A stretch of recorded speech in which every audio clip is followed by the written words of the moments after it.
I'm in debate shock. I watched the presidential debate last night, and I'm saddened, I'm shocked, and I'm concerned. The thoughts I'm going to share with you today are not based on my political persuasion or opinions.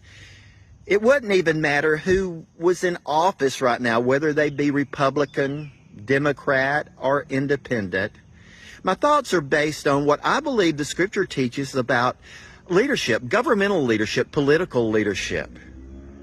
Hello, I'm Eddie Lawrence, and I do have a devotional thought for you today. In Romans 13, we're clearly taught there that civil authorities are God's idea, and that He works through them so that justice can be rendered.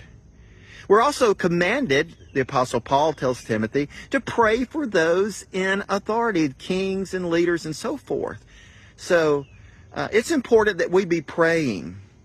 First Chronicles, 12 and verse 32 tells us about the sons of the tribe of Issachar who were wise concerning the times and what Israel ought to do. In other words, there was a group there that had wisdom concerning giving advice and counsel to Israel during those days. They knew the right thing to do.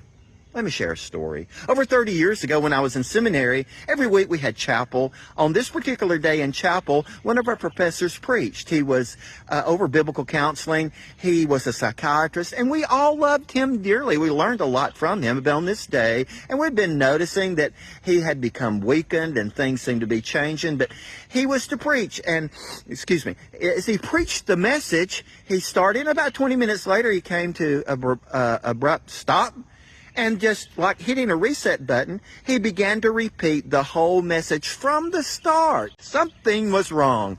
After a couple of minutes into that, the president of the seminary, who was seated behind him, walked slowly up behind him, put his hand on his shoulder, whispered in his ear, and turned him away and led him away from the podium. Someone concluded in prayer.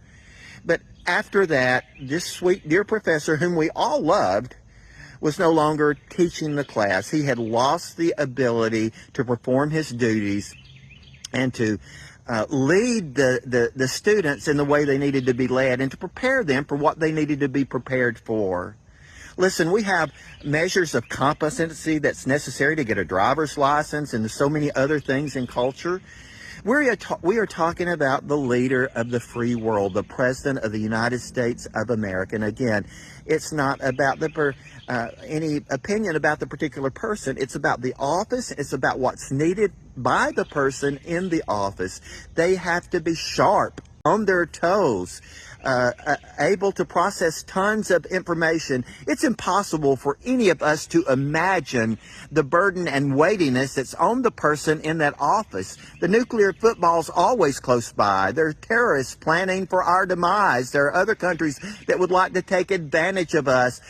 So the person in leadership needs to be sharp and clear, cognitively competent. We need the sons of Issachar in this season to arise to give counsel to what our nation needs to do. And we as believers, we need to pray as never before. We have an upcoming election that's important. It's not even about that. It's about the day-to-day leadership and operations of what I believe is the greatest nation on earth. How blessed we are to live here. And regardless of what you think about the individual person, the office needs to be occupied by someone who is competent and able to process things clearly. So thank you for taking a few moments and listening to this. Thank you for praying for me. Thank you for your comments. And thank you for sharing this post as you are led. God bless you.